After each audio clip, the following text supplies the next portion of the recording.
안녕하세요. 저는 김다니엘 집사입니다. 올해 70이 되었어요. 제 인생에서 가장 큰 후회이자 동시에 가장 큰 은혜는 60년 지기 친구 이사무엘 형제와 겪었던 일입니다. 그 이야기를 여러분께 들려드리고 싶어요. 사무엘이와 저는 같은 마을에서 태어나 자랐어요. 우리 집과 사무엘이네 집은 골목 하나를 사이에 두고 있었죠. 어렸을 때부터 우리는 늘 함께였어요. 같은 교회를 다녔고 주일학교도 함께 다녔어요. 제일 기억에 남는 건 초등학교 3학년 때 일이에요. 그때 우리 마을에 큰 홍수가 났었어요. 물이 무릎까지 차오르고 집 안으로 물이 들어오기 시작했어요. 부모님들은 정신없이 집안 물건들을 치우느라 바쁘셨어요. 그때 사무엘이가 저희 집으로 뛰어왔어요. 다니엘아, 우리 집으로 와. 우리 집은 좀 더 높은 곳에 있어서 물이 안 들어왔어. 사무엘이의 말에 저는 망설였어요. 부모님을 두고 가기가 걱정됐거든요. 그때 어머니가 말씀하셨죠. 다니엘아, 사무엘이네 집으로 가라.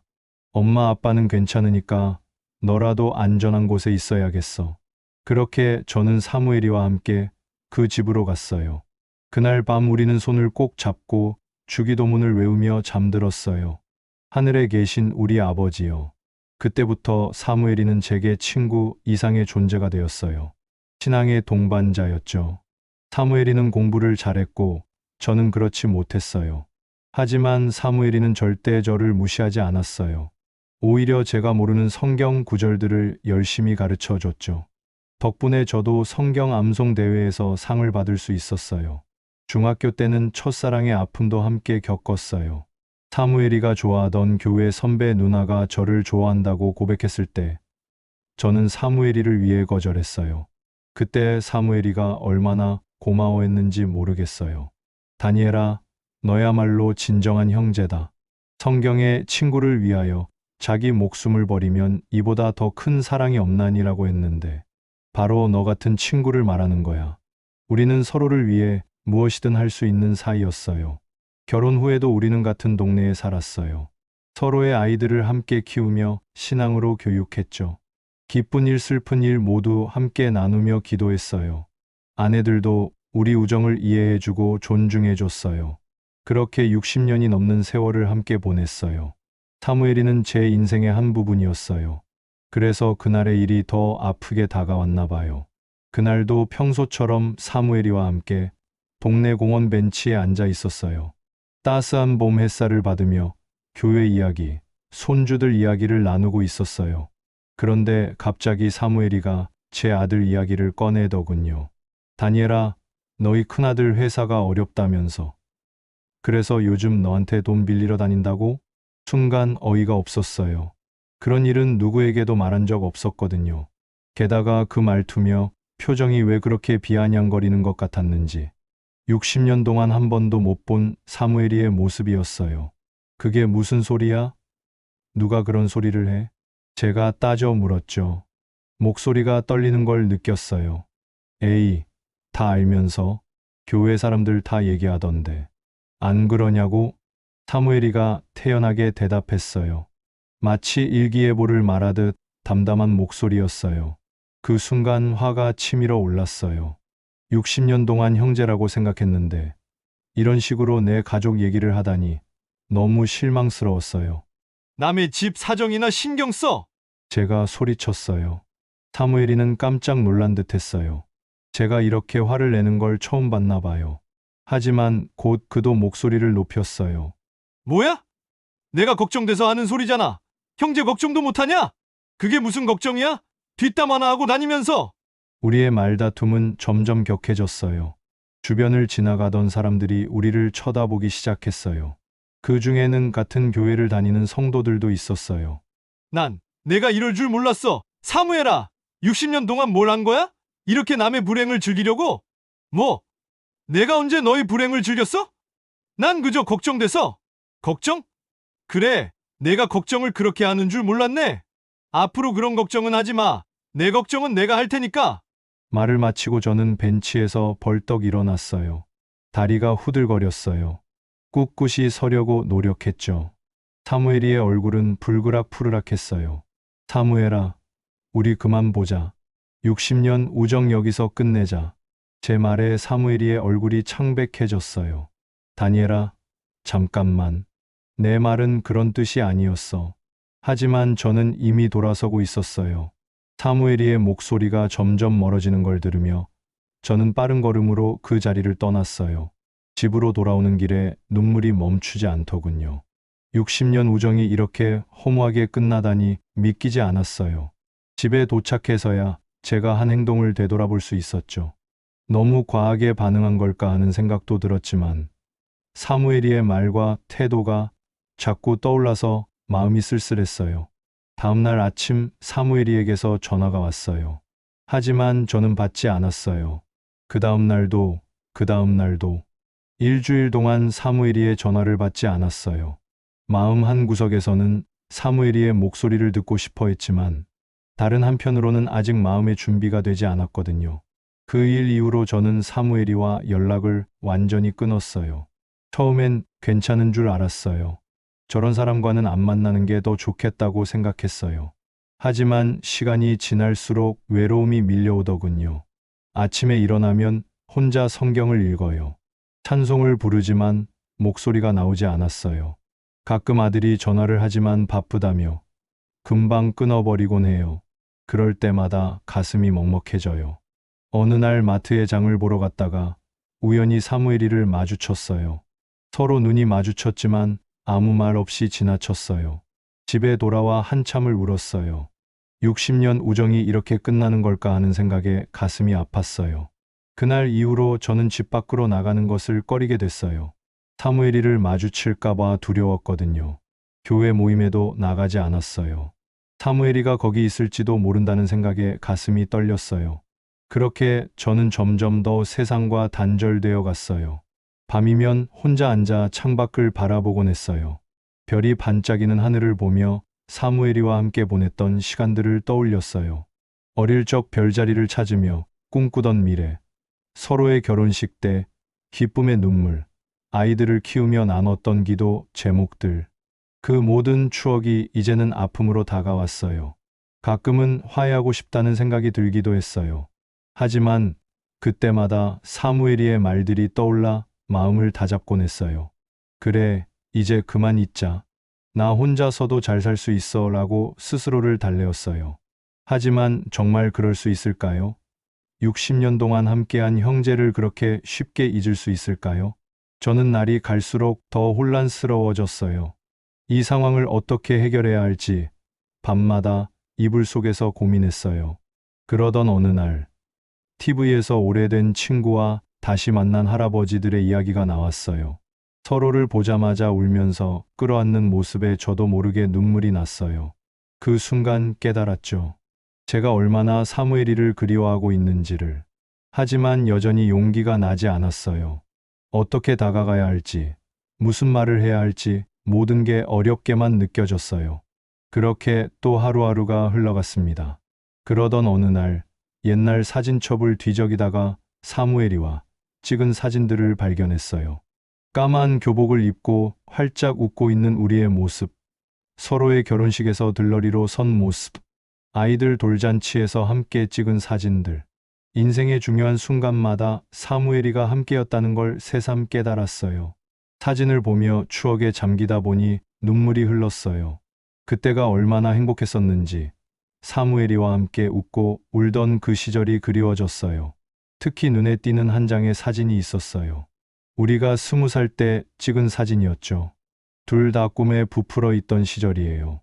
사무엘이는 목사가 되고 싶어 했고, 저는 선교사가 되고 싶어 했어요. 결국 둘 다 평범한 직장인이 되었지만, 그때의 신앙적 열정만큼은 잊을 수 없어요. 사무엘아, 너 기억나?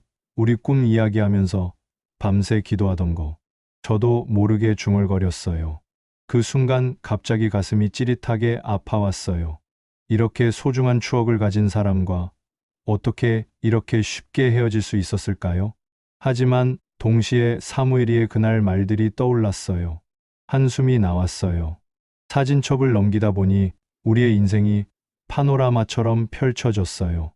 마지막 페이지에 있는 사진은 작년 봄에 찍은 거예요. 공원 벤치에 나란히 앉아 있는 우리의 모습이 담겨 있었죠. 그때만 해도 우리가 이렇게 될 줄 몰랐어요. 사진첩을 덮으며 깊은 한숨이 나왔어요. 60년이라는 세월이 이렇게 허무하게 끝나다니 믿기지 않았어요. 그러던 어느 날 밤, 아들이 술에 취해 집으로 찾아왔어요. 평소에는 바쁘다며 얼굴 한번 비치기 힘들었는데 이렇게 늦은 시간에 오다니 무슨 일인가 싶었죠. 아버지, 아들이 현관에 들어서며 불렀어요. 목소리가 떨리는 게 금방 느껴졌어요. 아들, 왜 이렇게 늦게 왔어? 무슨 일이니? 걱정되는 마음에 급하게 물었어요. 그때 아들이 갑자기 주저앉아 울기 시작했어요. 아버지, 나 망했어요. 다 잃었어요. 순간 아무 생각도 나지 않았어요. 사무엘이의 말이 사실이었던 거예요. 아들의 사업이 정말로 어려워진 거였어요. 가슴이 찢어지는 것 같았어요. 아들을 꼭 안아주며 말했어요. 괜찮다. 아버지가 있잖아. 우리 함께 이겨내자. 그날 밤 아들과 함께 울면서 이야기를 나눴어요. 아들은 사업 실패로 모든 것을 잃었다고 했어요. 빚도 많이 졌고요. 집도 곧 경매에 넘어갈 거라고 하더군요. 듣다 보니 정말 심각한 상황이었어요. 아들아, 왜 진작 말하지 않았니? 아버지한테라도 털어놓지. 죄송해요, 아버지. 아버지 걱정하실까봐. 그리고 혼자 해결할 수 있을 줄 알았어요. 아들의 말에 가슴이 더 아팠어요.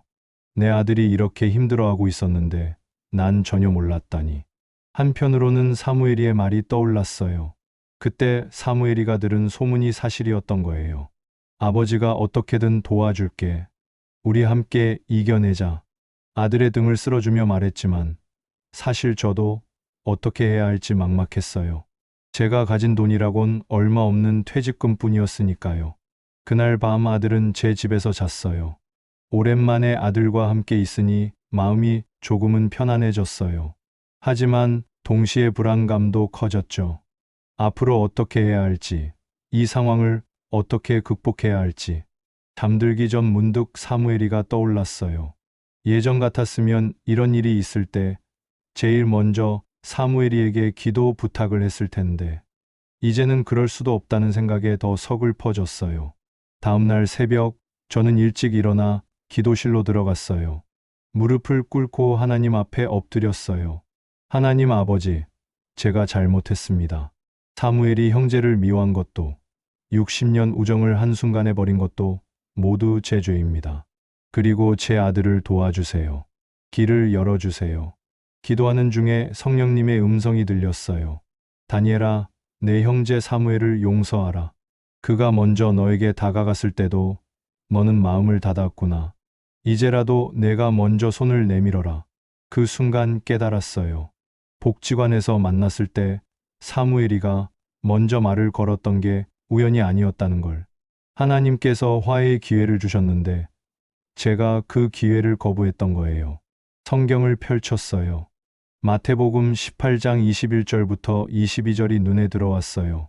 그때에 베드로가 나와 이르되 주여 형제가 내게 죄를 범하면 몇 번이나 용서하여 주리이까 7번까지 하오리이까. 예수께서 이르시되 내게 이르노니 7번뿐 아니라 7번을 70번까지라도 할지니라. 주님의 말씀이 가슴에 꽂혔어요. 60년을 함께한 형제를 한 번의 실수로 미워하고 있는 제 자신이 부끄러워졌어요. 며칠을 고민한 끝에 저는 결심을 했어요. 사무엘이에게 먼저 연락해 보기로 했어요. 전화를 걸기 전 한참을 망설였어요. 어떤 말로 시작해야 할지, 어떻게 마음을 전해야 할지. 떨리는 손으로 전화를 걸었어요. 여보세요? 사무엘이의 목소리가 들렸을 때 목이 메었어요. 사무엘아, 나 다니엘이야. 전화 너머로 침묵이 흘렀어요. 사무엘이가 놀란 것 같았어요. 다니엘아, 정말 너니? 응, 미안해, 사무엘아. 내가 너무 화를 냈어. 60년 우정을 한순간에 버린 게 잘못이었어. 그 말을 하자 사무엘이의 흐느끼는 소리가 들렸어요. 아니야, 다니엘아. 내가 잘못했어. 내 가족 일을 그렇게 함부로 말해서는 안 됐는데. 정말 걱정돼서 그랬던 거야. 하지만 방식이 잘못되었어. 둘 다 울면서 이야기했어요. 60년 우정이 하루아침에 무너질 수는 없다는 걸 깨달았어요. 사무엘아, 우리 내일 만날까? 그 공원 벤치에서. 그래, 다니엘아. 내일 보자. 다음 날 우리는 그 공원 벤치에서 만났어요. 서로를 보자마자 눈물이 쏟아졌어요. 말없이 끌어안았어요. 다니엘아, 미안해. 정말 미안해. 나도 미안해. 사무엘아. 우리 바보 같았어. 그렇게 우리의 우정은 다시 시작됐어요. 아니, 더 깊어졌어요. 사무엘이는 제 아들 일을 진심으로 걱정해 주었어요. 그리고 자신의 인맥을 통해 아들이 새로운 일자리를 찾을 수 있도록 도와주었어요. 형제여, 서로 짐을 져주라 그리하여 그리스도의 법을 성취하라는 갈라디아서 6장 2절의 말씀이 현실이 되었어요. 아들의 일이 안정되고 우리 우정이 회복된 후 사무엘이와 저는 새로운 일을 시작했어요. 교회에서 화해와 용서, 간증을 나누기 시작한 거예요. 많은 어르신들이 비슷한 경험을 하고 계셨어요. 오랫동안 가까웠던 친구와의 갈등, 가족 간의 오해, 우리의 간증을 듣고 눈물을 흘리시는 분들이 많았어요. 형제들아, 너희가 서로 원망하지 말라. 그리하여 심판을 받지 않게 하라 보라. 심판주가 문 밖에 서 계시니라. 야고보서 5장 9절의 말씀을 나누며 용서의 중요성을 전했어요. 그런데 정말 놀라운 일이 일어났어요. 아들이 새 직장에서 만난 동료와 결혼하게 되었는데 그분이 바로 사무엘이의 조카딸이었던 거예요. 하나님의 뜻은 참으로 놀라우시다며 우리는 감격했어요. 만약 우리가 화해하지 않았다면 이런 복을 누릴 수 있었을까요? 아들의 결혼식에서 사무엘이와 저는 주례를 함께 맡았어요. 사랑하는 성도 여러분, 오늘 이 자리는 단순한 결혼식이 아닙니다. 하나님의 놀라운 섭리와 용서의 능력을 보여주는 간증의 자리입니다. 지금 사무엘이와 저는 매주 화요일마다 복지관에서 봉사를 하고 있어요. 할아버지의 인생 이야기 시간을 진행하는데 아이들이 정말 좋아해요. 할아버지, 그 친구분과 진짜 화해했어요? 한 아이가 물으면 사무엘이가 대답해요. 그럼 지금도 매일 만나서 함께 기도하고 찬양해. 아이들의 웃음소리를 들으며 우리는 깨달았어요. 우리의 상처와 화해가 누군가에게는 희망이 될 수 있다는 걸. 그런즉 누구든지 그리스도 안에 있으면 새로운 피조물이라 이전 것은 지나갔으니 보라 새 것이 되었도다. 고린도후서 5장 17절의 말씀이 우리 우정에도 그대로 이루어졌어요. 이전의 상처는 지나갔고 더 깊고 성숙한 우정이 새롭게 시작되었어요. 여러분, 인생은 참 예측할 수 없는 것 같아요. 한순간의 아픔이 새로운 시작이 되고 한순간의 용서가 인생을 바꾸기도 하니까요. 나이 들었다고 인생이 끝났다고 생각하지 마세요. 지금이야말로 진정한 용서와 화해를 경험할 때일 수 있어요. 주변을 둘러보세요. 화해가 필요한 관계는 없는지, 용서해야 할 사람은 없는지, 그리고 오래된 인연을 소중히 여기세요. 때로는 다투기도 하고 서로 상처를 주기도 하겠지만 그 모든 것이 우리를 성장시키고 하나님의 사랑을 더 깊이 깨닫게 하는 거예요.